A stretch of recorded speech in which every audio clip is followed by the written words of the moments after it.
এই পৃথিবীটা খুব হিসাবের একটা জায়গা। এখানে দিন যে চলে যাইতেছে মনে করছি যে একটা দিন চলে গেছে জিতে গেলাম, না। একটা দিন চলে যাওয়ার মানে হলো আপনাকে যে হায়াতটুকু দিয়ে দুনিয়াতে পাঠাইছে এই হায়াতটা কমে গেছে। আপনি কি মনে করতেছেন? মানে যতটুকু হায়াত, যতটুকু সেকেন্ড আপনাকে দিয়েছে এটা কমে যাচ্ছে। বান্দা যদি মনে করতে আরে আমার আয়ু এভাবে কমে যাচ্ছে, এভাবে আমার আয়ু কমে যাচ্ছে, তাইলে আমি এই সময়টা কিভাবে ব্যয় করলাম, আমি কি জবাব দিব আল্লাহর কাছে? হ্যাঁ, আমি ঘুমায় কাটাই দিলাম, আমি মোবাইল চালায় কাটাই দিলাম।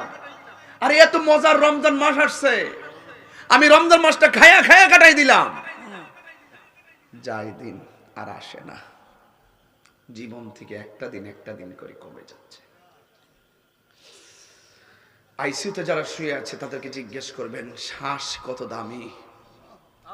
একটা দিন থাকলে 50,000 টাকা গুনে দিতে হয়। হ্যাঁ, 9 দিন ছিলেন, কত করে দিয়েছেন দৈনিক?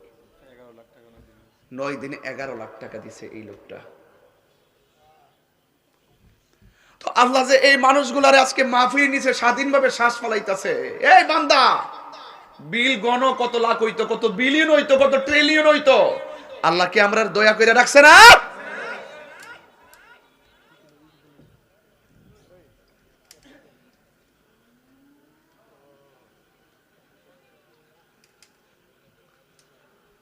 বান্দা,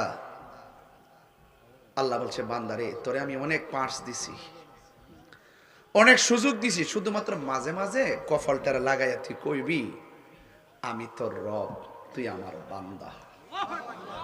আমি আর কিচ্ছু চাই না, আমি আর কিচ্ছু চাই না, শুধু নামাজের হাজিরাটা দিছি শুধুমাত্র এটার জন্য।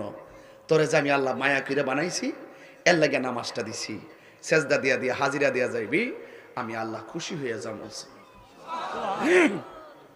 একটু কমাই দাও, আমি বেশি বিরক্ত আপনারা করতাম না। মনে রাখবেন মানুষ গেলে আর ফিরে আসে।